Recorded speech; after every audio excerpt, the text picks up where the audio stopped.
You're listening to episode 13 of the Fearless English podcast.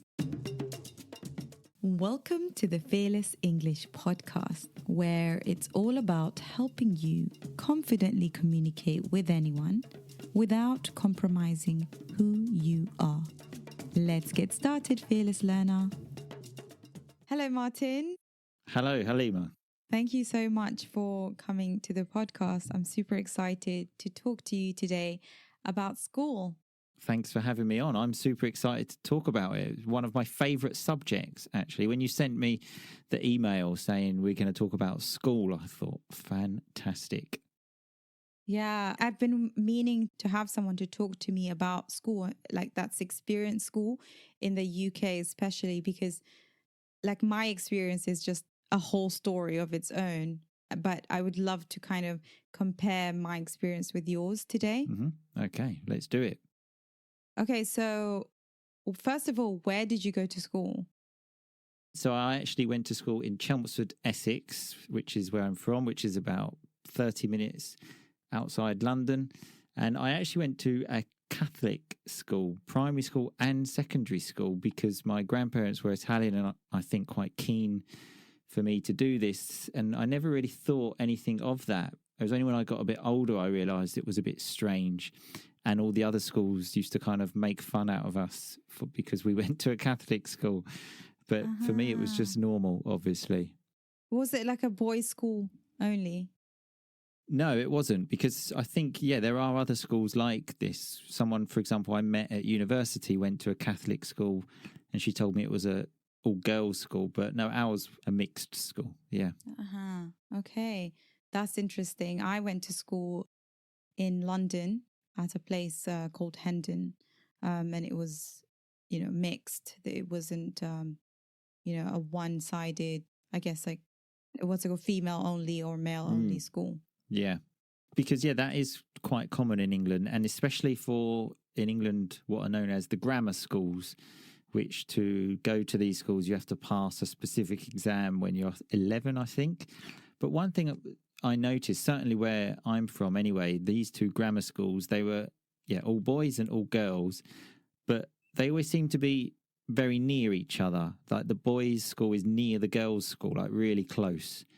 So I think in the end, obviously I don't know, but it almost becomes like one school in the end because they're so close and they often see each other. And that, I think, is generally the general experience of these schools. I see. And I mean, I'm like guessing that during lunchtime, everybody's meeting everybody. So it's like, there's not really, It's just lessons, I believe, that are like just all boys, all girls, I see. Like, do they share the same playground? I'm not 100% sure about that. I don't know. I'm like I say, I'm just imagining these things because I didn't go to one of them schools. Did you have to wear a uniform? Yes, absolutely, which is obviously quite common in the UK. So again, where I grew up, all of the schools had uniform. It was just totally normal. In fact, when I came to Italy and I found out they don't wear uniform, for me, it was really strange. I was like, well... When I found out that other schools in other countries don't wear uniforms, I was a little bit surprised as well, because my school, we had to wear a blazer, a tie, we had a badge. Yeah, so that was just normal. What are your thoughts around school uniforms? It's a tough one, really, because my initial impression when I found out, for example, here in Italy, they don't wear uniforms, I thought, that would have been terrible because... like every day you've almost got pressure of something, I think, especially in those teenage years where, people like kind of judge each other on like clothes and lots of these stupid things that happen. I kind of thought, well, I'm happy I didn't have any of that because, it's just like you said, shirt, blazer, tie, like same thing every day. So there's that part. But then at the same time, I kind of think, is it kind of like sort of like repressive of like... stopping creativity? I'm not sure. So because I grew up in that system, for me a uniform is better, but I don't know if that is the best solution. Like, I agree. If anything, I would say that like society needs to like think about uniforms as well, because I feel like, yes, people kind of are able to showcase their creativity, but at the end of the Mm, day, there are students that are from maybe underprivileged backgrounds, or they're absolutely. not Yeah. able to buy the latest, I don't know, clothes. And then what I've seen from the US is like, from just from seeing it in the movies, maybe this is not, this is my imagination. Mm, Like, I can just imagine the most popular children have like wearing designer or the most expensive clothes, and not ever feeling like you could like ever get to that point where you can wear those kind of clothes. And it just sets up really high expectations for children. And I feel like the focus should be in school and not what they're wearing. Do you agree? absolutely. I'm 100% with you there in literally everything you said. Because again, having grown up in the system of uniforms as well, one, it just seems normal. And yeah, I completely agree with everything you said. But part of me also thinks maybe there is that creative person that is thinking, but I just want to like express myself. I mean, that's not what I was thinking. I never thought, I mean, even now, I'm not that creative to like think I can express myself with clothes kind of thing. But maybe there is someone that's thinking, I really would like to do it, and starts feeling depressed of wearing like, because normally these uniforms like people wear in Britain are always like dark and like grey or Yeah. black. Yeah. And wearing that like every day for like a certain number of years, like in the Yeah. winter, it's cold. And in the summer, it's too hot because you have to wear the blazer. Exactly. Yeah. If I was starting a new society tomorrow, I would also put uniforms for the reasons you said. Yeah, I would just make sure that they designed it properly, used better materials, and Yeah. had the school provide them, because some of those items of clothing are very expensive. Yeah.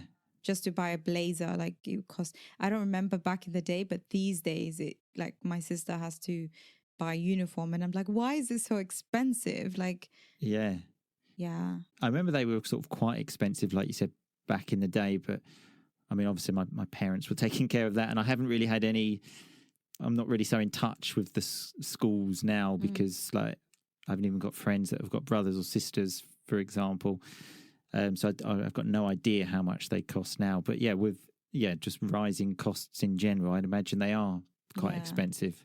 But I mean, you still have to buy them. Maybe you'd have to buy a few jumpers, a few shirts, and that's it. Whereas, like, if you didn't have them, you just have to buy a whole wardrobe of clothes, Exactly. right, and keep up. Yeah. So let's move on to the actual school. I wanted to talk to you about some of your favorite subjects. Like, what were your favorite subjects in school? The classic kind of boy subjects of like PE. So because you got like time to like run around and like release some of your energy, and also, you know, as a young boy, I enjoyed getting dirty and muddy and stuff like this. So I always enjoyed that. And maths actually is a subject. I don't know what it is, but I think I remember hearing that boys generally prefer maths, and I think girls are generally better at things like English, like literature and stuff like this.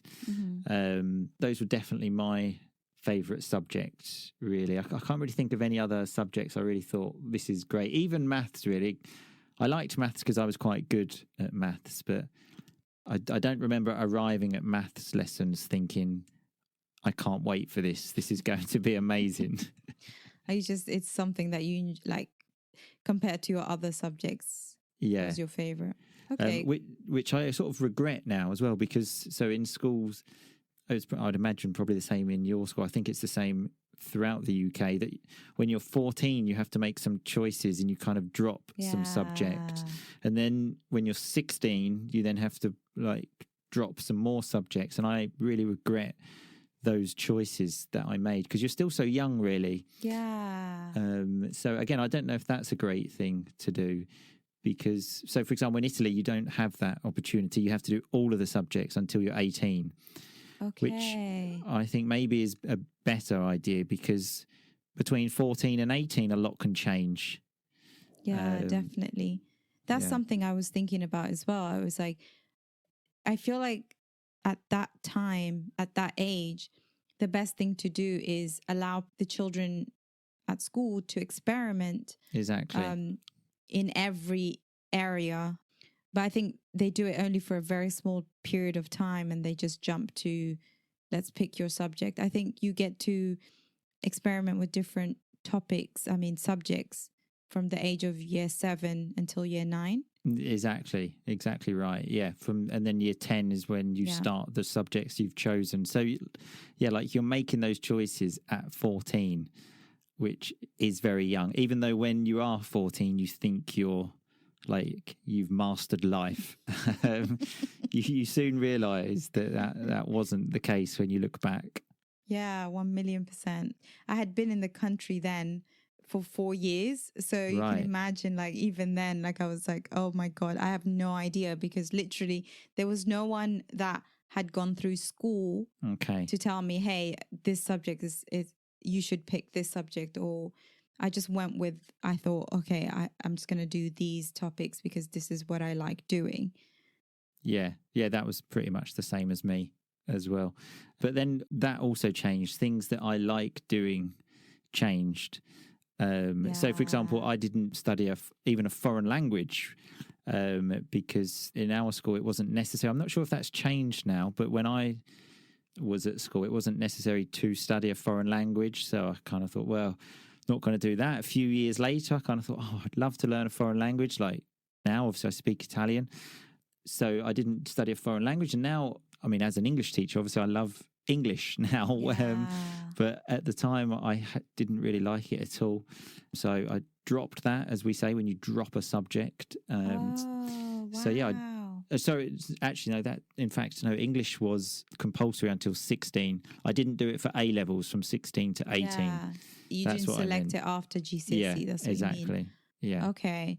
Yeah. So like I had like a different relationship with my subjects. I absolutely detested maths. Like, I was not very good at maths, and I just didn't like it. And part of the reason is because we just had terrible teachers at the time, and they just didn't make the subject appealing at all.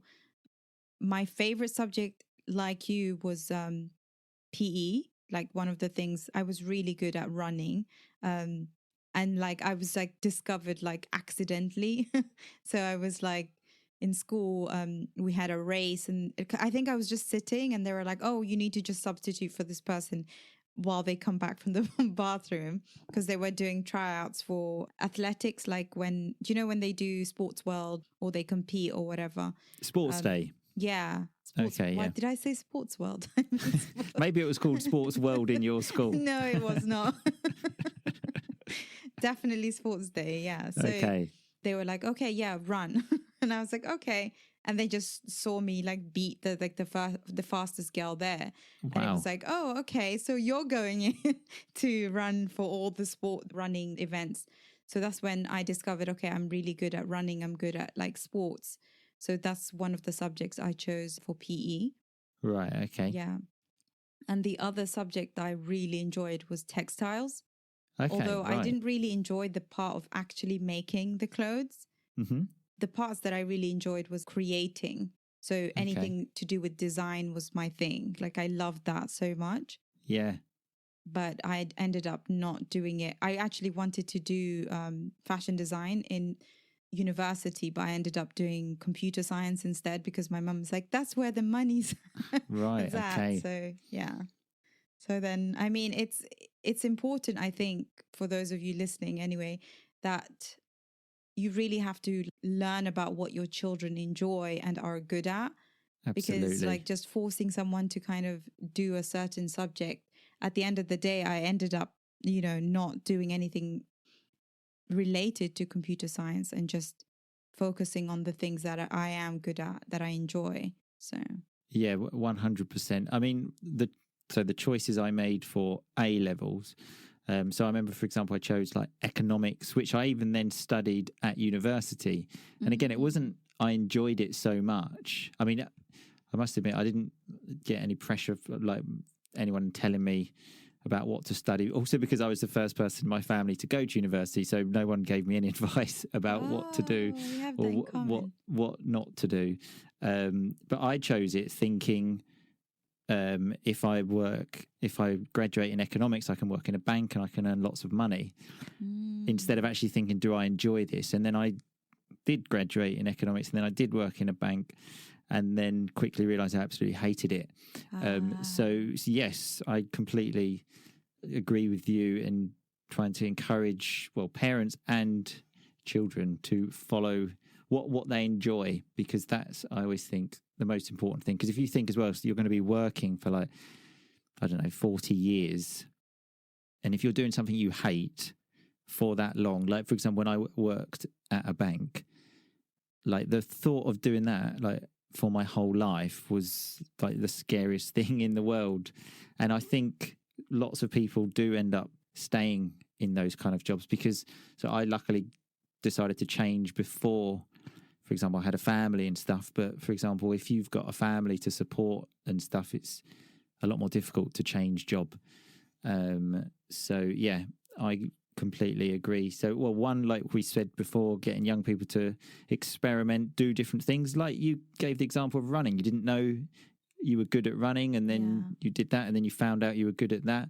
So yeah, to get people to do many things, like make lots of mistakes early on in life, find what you're good at, and then do that a lot. Yeah, I completely agree with you, because I think it's such an important part of discovering what you want to do. And then early on, you could find something that you really enjoy and then have success with it, like a lot faster than if you just kind of, you started your experiment at the age of 25 and, after like finding out that actually this is not what I want to do. And I just wasted 4 years or 3 years at university, 2 years at work, doing absolutely something that I absolutely hate.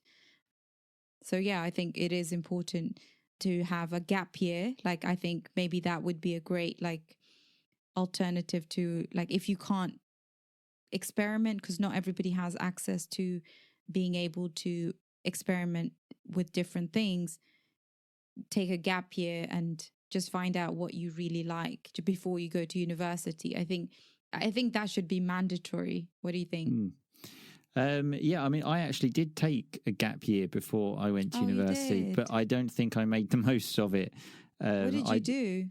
Well, I just got a job in a shop basically, and then saved up some money, and then I went on a trip with one of my friends.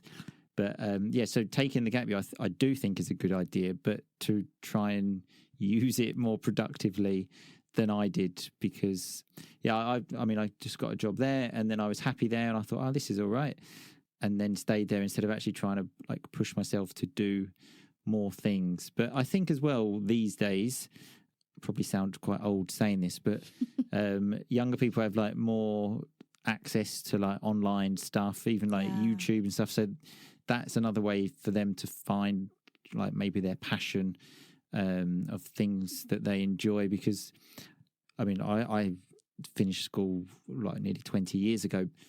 Like I've been learning so much in the last, especially 5-6 years, because now that you can just learn so much online. And I've taken so many different online courses about everything, really. So yeah, I would encourage people to do that as well. I mean, especially if you have that gap year, so maybe like you can earn some money and then do some online courses, and then see there maybe what you like as well.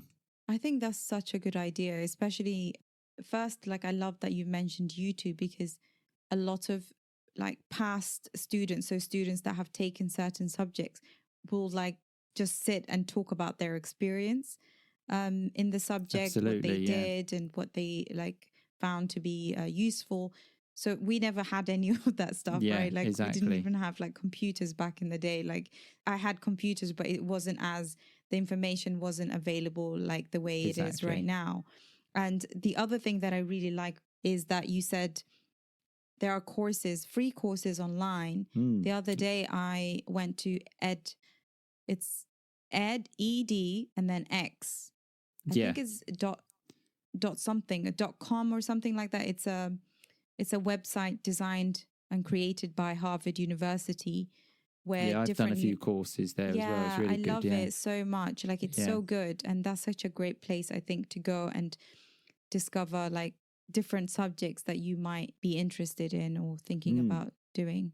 Yeah, absolutely. And there are so many things that you can do because, like, when I didn't even realize the things I could study at university, because for me, like, the subjects I had studied at school, you know, like English, math, science, like the standard ones. But now you can study so many different things that I didn't even really know even existed. So, yeah, even just going on the website you mentioned and just looking at some of the courses, maybe think, oh, that's interesting, and just following something, because obviously if you just read the title, then you don't know what it's actually going to be like. But yeah, you can then follow a few lectures, follow a course, and if you like that, then obviously you can take that further. Yeah, absolutely. Okay, so let's move on to like your experience in school. Share some like stories of lunchtime and what's it called? What you used to eat in school. Did you bring a packed lunch and so on? Yeah. So in primary school, I was a packed lunch guy. Those. And then when I went to secondary school, then I used to get school dinners. And thinking back, like every day, literally everyone basically would eat something and chips.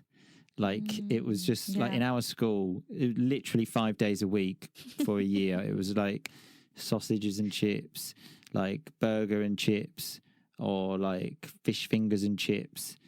Literally something and chips every day. And like, so the standard, I mean, I believe this has changed now. Yeah. Because people, since Jamie Oliver got involved or something. Exactly. Yeah, that's exactly what I was thinking, which obviously is a great thing, because they were obviously just trying to make the easiest thing and weren't really thinking about, exactly, weren't really thinking about like children's health and like trying to give them the right food to keep them like energized and stuff like this. So yeah, I used to have school dinners in secondary school, but yeah, I'm just lucky to still be alive, I think, after the stuff that I ate for so many years. Yeah. Did you enjoy any of the desserts at least? Like, I always wondered like if the religious schools, like the, Catholic schools, had better food than we did.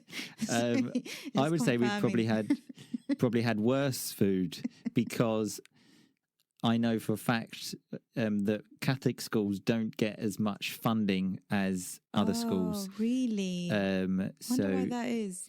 Yeah, I remember one of the teachers telling us once, but I can't remember. So they've actually got less money than other schools.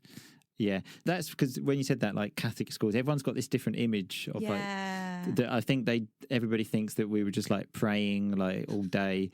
That's what I imagine. But it nuns was just everywhere. So. Yeah, like there were no nuns. It was just a totally normal school, really.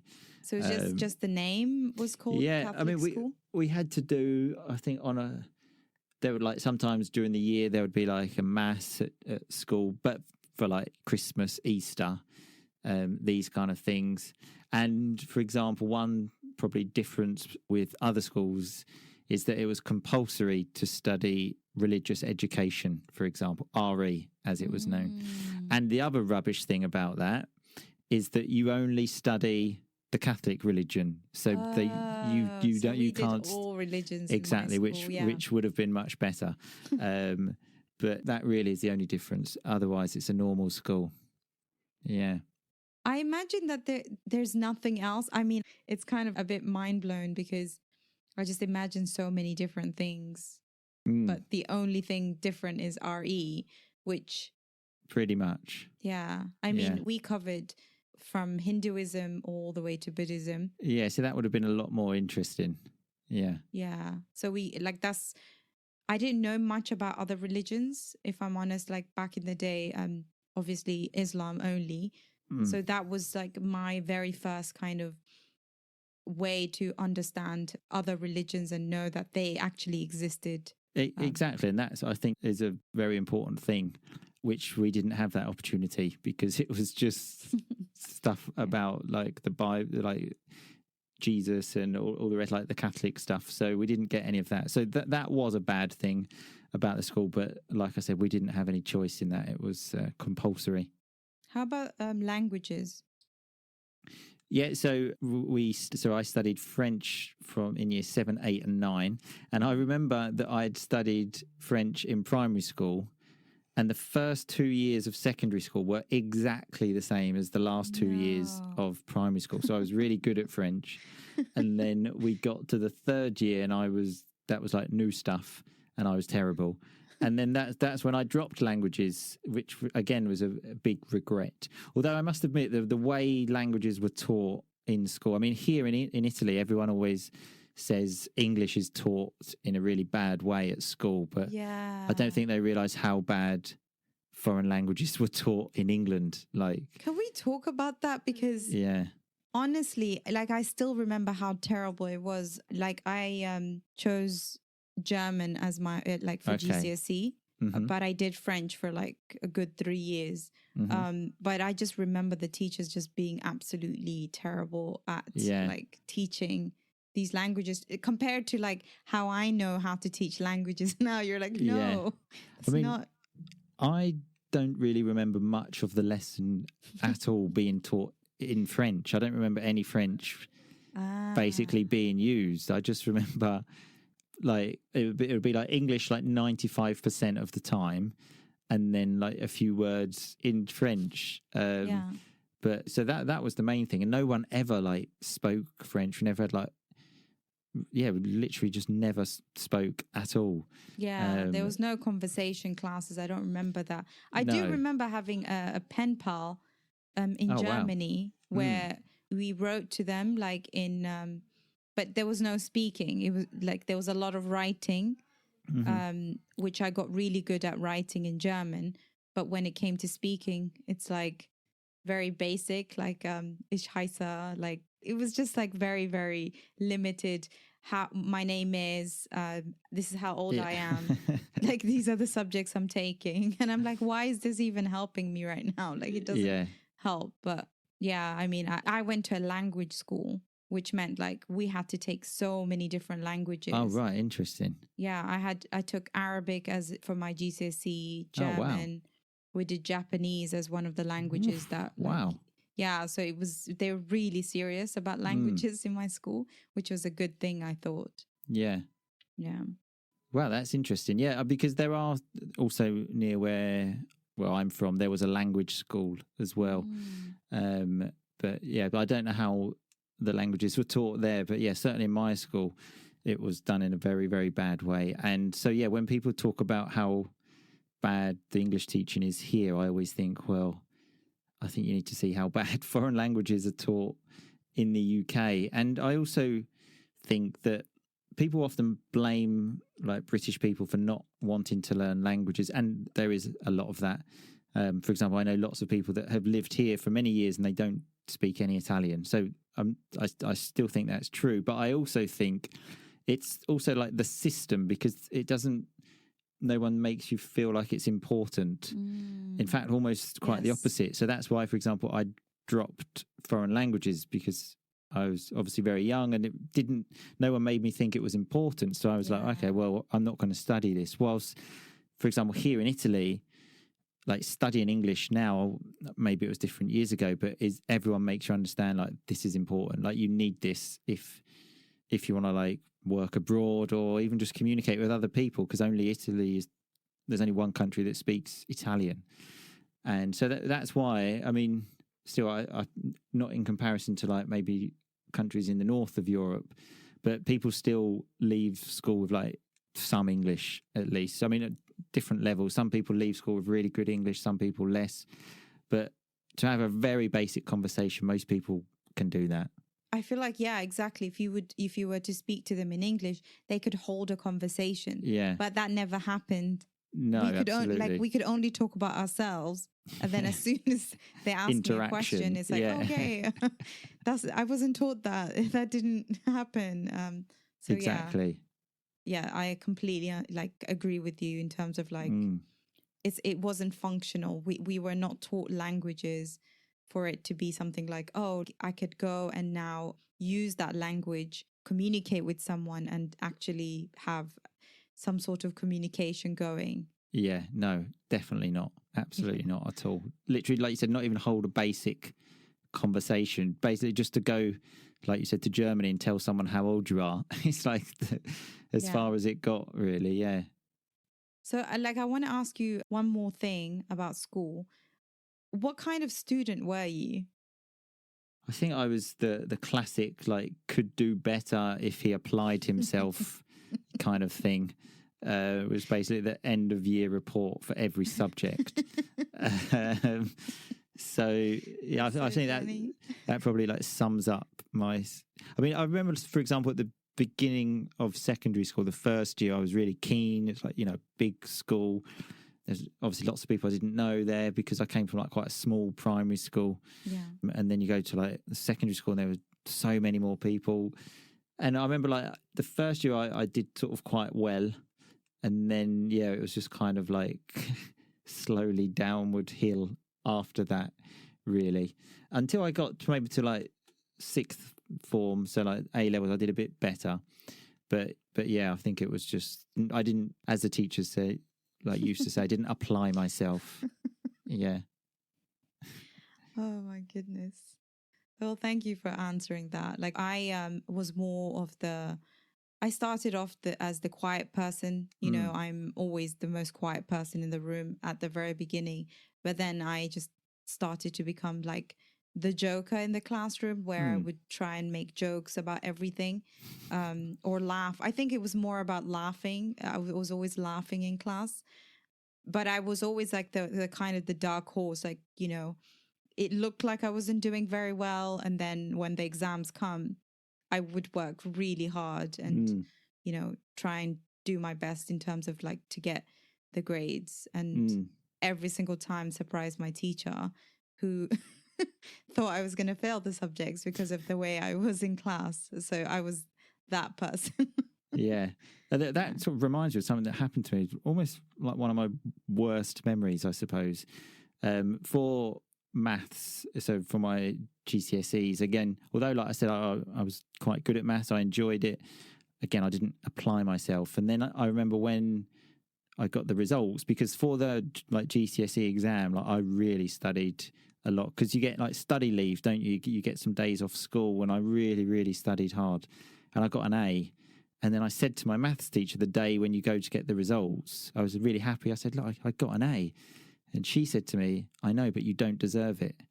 And I was like, that's such a horrible thing to say. Like, admittedly, I suppose during the year, probably didn't really work so hard. But in these few weeks, like I've been working like so much to like catch up on like maybe things that I hadn't done so well. And I really did work hard. And well, in my mind, I deserved it because I really worked hard. But I just thought, why say that? I was so happy. There was no need to say that. It was a really, horrible thing, I thought.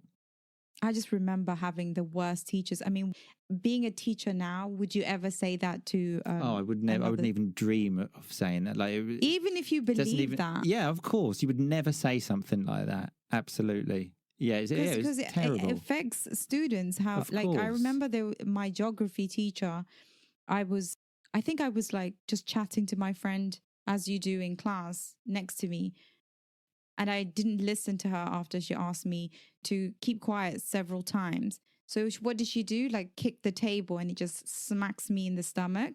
And I was just like, I didn't know back then that was like literal abuse. Yeah. But like, it's just kind of shocking to see how teachers acted back in the day. Almost like if they didn't even get any sort of training. I know for a fact they didn't understand psychology or how to treat children and how to make sure that they do their best and not, or make them feel like they don't deserve what they've achieved. What the hell is that? Like, without knowing how much work they've done at home as well. Obviously, you see them in school, but you have no idea how much. You have no idea what's going on. But what is this about deserving, though? What are you deserving? Exactly. Like, what is it that you have to like torture yourself throughout the year? Yeah. Do really well in school, then you deserve to have the grade. I'm really shocked by that. And just as well, like they've got no idea of like what situation you've got going on at home or anything like that. So to make judgments, I think is just terrible. But I hope things are a bit better now. With like, especially with so much now about like mental health and stuff like this. So I hope anyway the teachers are a bit nicer to students now anyway. Absolutely. Yeah. I really do hope so, because it can make such a massive difference. Of course, because teachers for you at that young age are like huge influences on your life. In fact, one of my teachers from school, I kind of jokingly say he like changed my life, but also not, because so I had him from like 16 to 18, and just the way he made me think about things, and like maybe when this was when I started my A-levels and I was going down maybe the wrong path kind of thing, and just with a few sort of conversations with him, he just almost changed my way of thinking a lot and had a massive influence on my life. So I think teachers can have a huge influence, and it can be positive or negative. So they need to make sure that they try and obviously leave a positive impact on these people, because if they're not careful, it can go the other way, which is obviously not a good thing. Yeah, I completely agree with you. Well, that was a really nice conversation. I enjoyed it a lot. Yeah, it sent me right back. Same. So I want to end this with just ask you a few questions that are like kind of outside of the topic, just to know your thoughts about things. Like the first question is like, are you learning any languages at the moment?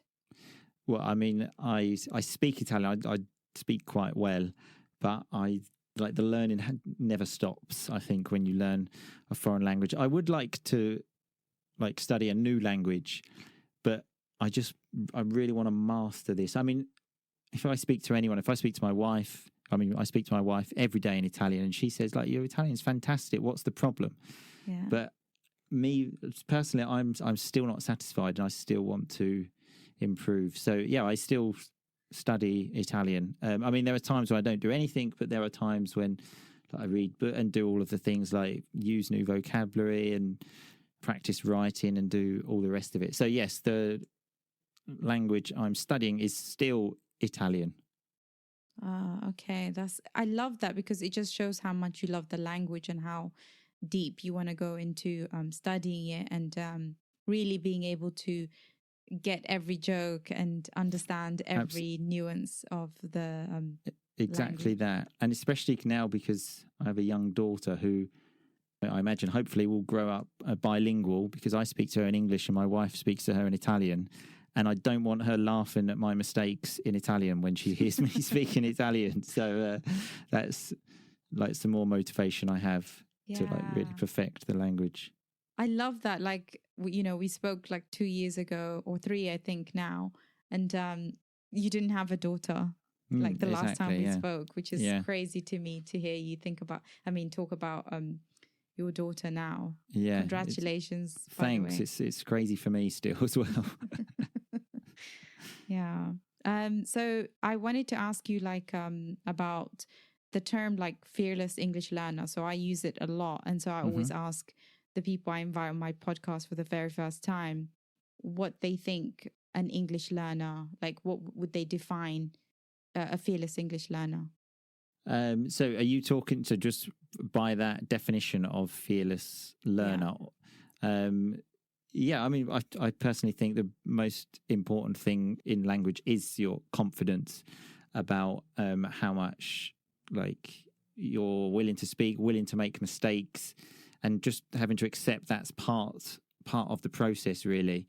And I think the sooner people realize that, the like more improvement they can make in much faster. So if I think of a fearless English learner, that's what I think of, someone that isn't afraid to like try out new vocabulary, and when it happens, because it will happen, you make a mistake, but to like see the funny side, to learn from the mistake. I mean, I'm sure everyone's got these stories, but I've got stories as well. I've said stupid things that I didn't intend to say. Everyone started laughing. But then you think, right, well, okay, I'm not going to make that mistake again, though. So yeah, and not obviously giving up, like in those, let's say, embarrassing moments when you do make a mistake. So yeah, if I think of a fearless learner, I think of someone like willing to like put themselves out there, which is exactly what speaking a language is. I saw something recently that said like speaking a language is like acting in a theatre play every time you open your mouth, because it really is. It's like being on a stage and talking, and you know, that's a difficult thing to do. If you said to anyone, okay, go up and act in front of people, everyone would be like, whoa. Yeah. But that is essentially what you're doing every time you open your mouth when you speak another language. So that's how I feel in any language. Yeah. I feel like I'm acting in any language that I speak, because people do constantly judge what comes out of your mouth. So it is a lot of pressure. But thank you so much for that. Like, that's really insightful. I've really enjoyed having you here today, thanks Martin. for having me on. I've loved it. Thank you so much. And hopefully we see you again. I mean, yes. see you, hear you again. Yeah, absolutely. Okay, thanks a lot. Thank you for coming, and thanks for listening, everybody. Hello, if you enjoy listening to this podcast, you have to come and check out the Female Language Academy. It's my monthly membership for women where I provide lessons to help students develop their English fluency. All you have to do is go to www.blackboardenglish.com/FLA. That's www.blackboardenglish.com/FLA. See you in class.